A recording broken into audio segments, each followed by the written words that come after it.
And we're back with another installment of Puzzle Mosaic. So this is the billet that we spent a long time making in the previous episode. This is the basis for spirograph damascus. It's a canned billet. It's about 3.5-inch square, a little heavier than that. And I have heated it up, given it a good long soak. And now we are forge welding it evenly solid. Flip-flopping it a lot, not doing too much from any one side. Don't want it getting any wacko distortion in there at the start. And then we're going to put it back in the forge while it's still pretty hot and give it another goodly soak, although this time heat transfer will be faster as it's pretty much solid already. Second heat, you can see how bright it is. It's at 2165, but it's soaked there probably for 5 minutes after coming up visibly to temp. Now we're hitting it a little harder, but still flip-flopping it a lot. You want to be careful not to induce too much distortion by hammering it too rectangular any one way. Now I've got it forge welded, and so I'm smacking it on the corners only to finish up. That's a trick I got from Niles. It actually it helps you get the can off a lot easier. You can see it's pooching the sides out roundish. It just pops them right off the flat edges of the billet. Then you can go ahead and slice them right off with an angle grinder, just like that, a thin cut-off disc. No real prying necessary. I could have reused this can, really, if I'd wanted to, but the welds look beautiful. Here we are on the Niles Bement. Wow, this thing is a ton of fun to run.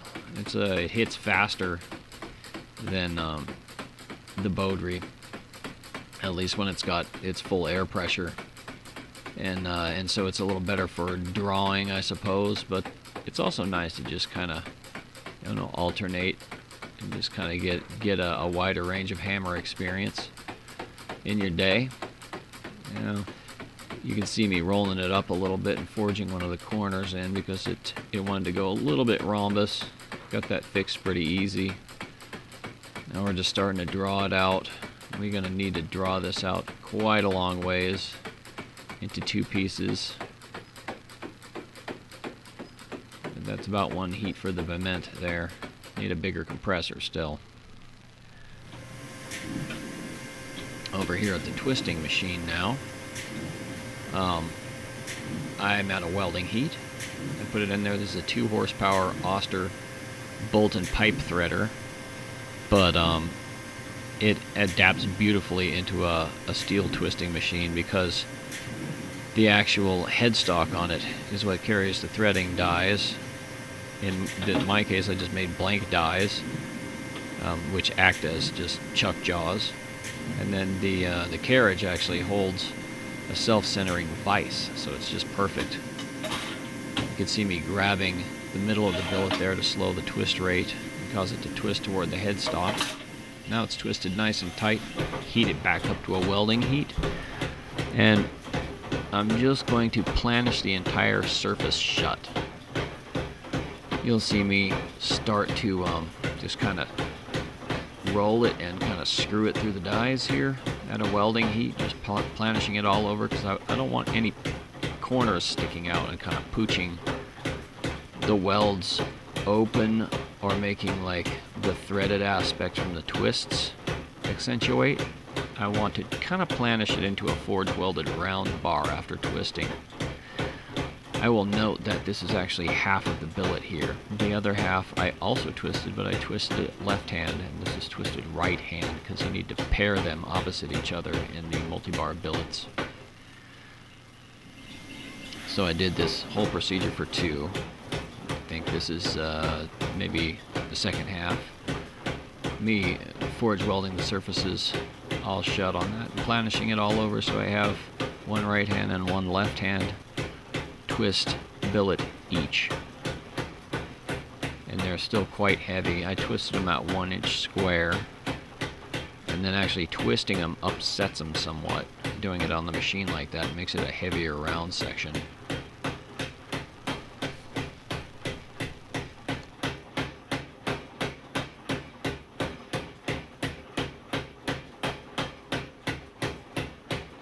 And here, once I've got it all planished around, I'm starting to actually form it into a square bar again. As long as my corners don't pooch out and open any welds, I'm good. So I keep an eye out for that. But I'm going to start hammering it into a long square bar, mostly at a welding heat 2 to start with, just to make sure everything stays shut or heals if it needs to. I'm trying to improve the steel, if anything. So I'll go sideways through the dies while the material is still fairly thick. I'm going to have to stretch this thing way out though.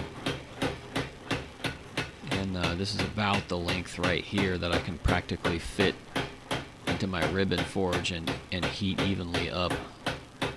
So on the next heat I'm going to try to get as much draw as possible before having to work it sectionally through the forge.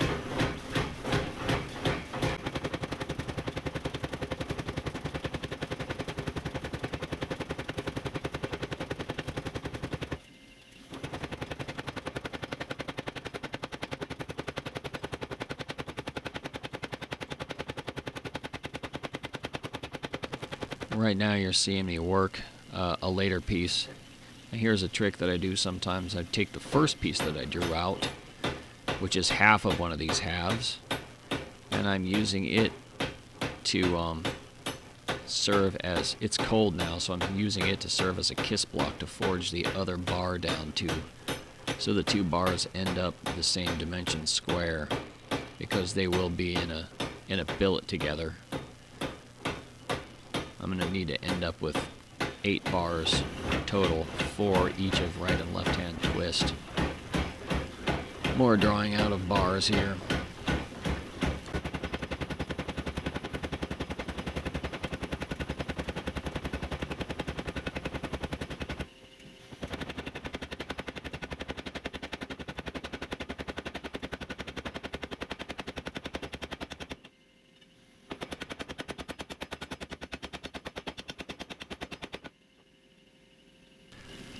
And at the end of each, I like to do a little extra due diligence and sight down it and just make sure it's tip-tapped good and straight, so I have as little grinding to do to get to a straight bar as possible. And here we are, we've chopped it up. We've chopped each bar up into 4 pieces, and I have here 2 pieces each of right and left hand twist alternated, laid up on the chuck together. I ground the first side, now I'm grinding the second side with the first clean sides clamped together. Or this is the third side here. You can see that's a nifty clamp. I got this one tacked up. This is a left hand, right hand, right hand alternating twists, 4 pieces. And they are almost 3/4 thick, so fairly chunky. There's that big chunk of W's that I forged. And then over here we've got the forge coming up to heat and starting to cycle. And the other one is it's the same, it's in the fire. I'm about to weld it on the hammer and I'll show you that. Here we are welding away. First heat. I do it edge up first, just a couple light hits, all of it on the die at once. Flip it flat, frequently, a few light hits, scoot it in and out of the die, cover the entire surface. And you want to only hit it a couple times from the edge and not hard enough to start buckling it, or when you hit it on the flat, it'll rip itself apart. And you keep everything good and square, keep it good and hot, hit it light, especially on the first heat. And then this is without any flux, and they're not, welded. It's not a dry weld, they're not welded shut around either to keep air out. It's just a good clean fit up from the surface grinder, some MIG tacks. Doused in oil or kerosene would work, just to burn off any residual oxygen and give it a little bit of a carbon condom to protect it. And then just carefully smacking it right together right away out of the forge. And that just gives clean, beautiful welds, especially on these big dies. The big dies will spoil you hard. Here I am welding the second one. Tip tap, flat, tip tap edge. Tip tap flat, not too much from any one side at a time. And go back into the forge at pretty much a welding heat still. At first heat just wants to be good and slow, or a good short heat. And take your time drawing it out and do it at welding heat, and you should have good, solid, beautiful material that looks like plain steel before it's etched. Here I've got my big block of W's for the end caps. I'm resizing it a little bit. It wasn't quite wide enough to cover the height. It wasn't a height match for the multibar, the 4-bar multibars as welded up. And so here I'm upsetting it a little shorter and knocking a little wider, and then controlling, whatever side bulge occurs as I go, just in a pair of like free forging tongs here. It's pretty nice to just be able to kind of set it on the sow block here, which acts as a big table. Much better than a stock sow block for this machine would. And then grab it from a different side, pivot it, and away we go. And I think here in a minute I'm going to check it actually to one of the welded and cooled down billets, you'll see, just so I know I'm just a little bit over thick enough to cover the entire height of that 4-bar layout as welded.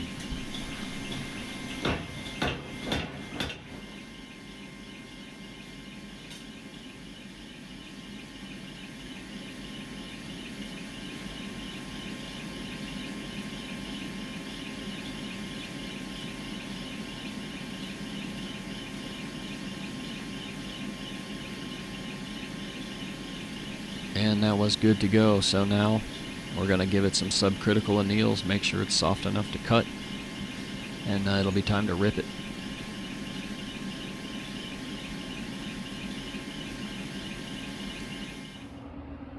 Yeah, more on the Marvel saw.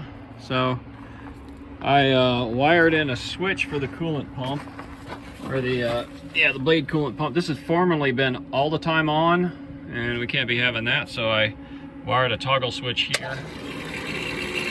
And now when I come along, this Lennox Band-Aid sawing solution will start to come out here now when I open the valve. Oh, that's a little bit too much. Let's try for that much, and then let's get the blade going. And yeah, we're sawing with coolant.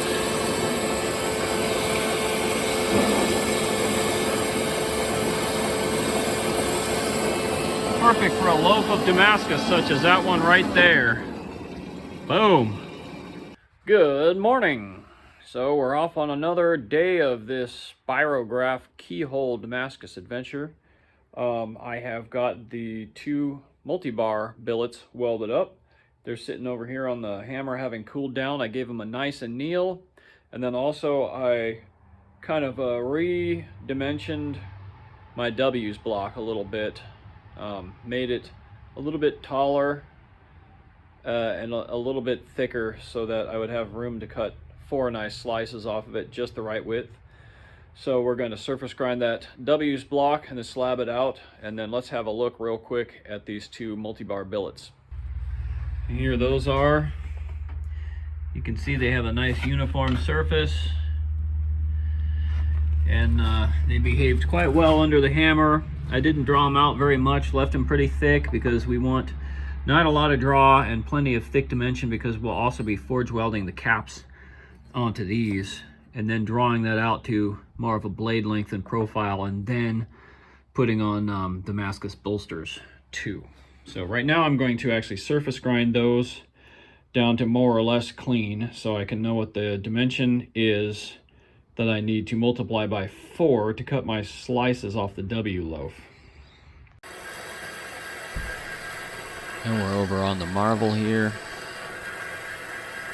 Give it a little coolant. Adjust the flow rate. We're powering through, just barely cutting the ends of these off. Don't want to waste any material at this point. This stuff is precious. You can see the amount of work that went into it. failure at this stage of the game gets expensive, and this is far from the last stage of the game. Okay, so we're adjusting the feed pressure up to 40 psi. Pull a little bit more of a chip. We're almost all the way through. This stuff is nice and buttery soft. Good for the blade. And pow, there we go. Put it back. I'm going to take it in reverse feed mode, pull it back. Open the vise, hydraulic vise there. It's all pretty nifty how this thing works. You kind of get a rhythm with it. Swap it end for end. Now we're going to cut the handle end off.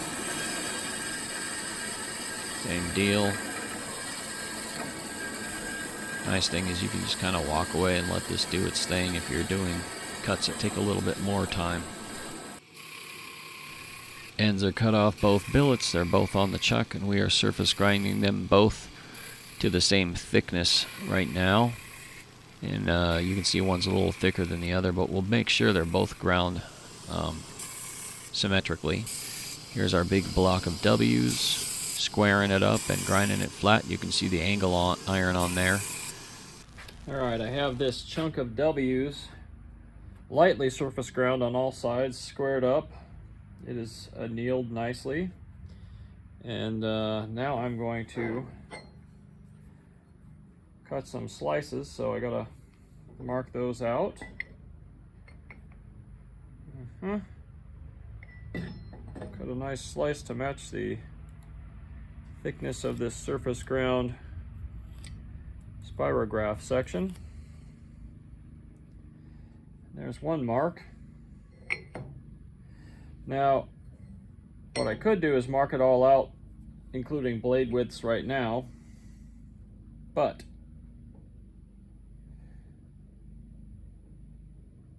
I am going to do things a bit differently than that. I'm just going to mark them one at a time. I'm going to cut this off, then take this out of the jig, mark another slice, cut it again, and then I'll have 3 heavy slices, which will become, one of them will get split into 1, 2 end caps for the tips of these knives, and then each one of the other heavier slices will provide stock for the heel and tang area of each of these knives, and then whatever remaining slice I have will become bolster stock. Or if I don't have a remaining slice, which I should have, but backup plan is to use bolster stock from one of my off-cut pile of random mosaics. So here's how I'm set up to slab these W's here. You could do this in a horizontal saw, for sure, but I'm kind of done horizontal sawing for now. I like the straight line of this cut and the evenness of this power feed and the wet saw, and just everything about it I'm pretty stoked on. Let's see how it does on this though. So what I've got here is a clamp rig. It's based on a piece of channel iron that's deep enough to fit back into the vise, the hydraulic vise here, and clamp tight. And the channel iron has a couple of slots cut in it that I'm using in conjunction with like a milling table T-slot clamping rig for adjustable height clamping. And I can position this on the front of the bed of the clamp here, and then clamp it down. And the cool thing is that I can really have very little cantilever force that the blade is exerting against the vise and the clamp jig here, because I can really put the cut line quite close to the front of this channel iron. So then what I've been doing is I'll take a digital caliper here and use the back of it to adjust to check basically the height here of the block coming out of the front of that channel iron on both sides until it's the same or just within like less than 5 thou. Once I have it straight to the front edge of this, which is square to the clamp, then I'll know I'm going to get theoretically a straight cut across this line. Then I'll clamp these down good and tight. I'm going to check it again, and if it's good, then I'll just fire up and have a way at it. You can just see some weld lines there on the surface. Those will be my trim lines on the waste piece if there's anything left, but they're not very deep.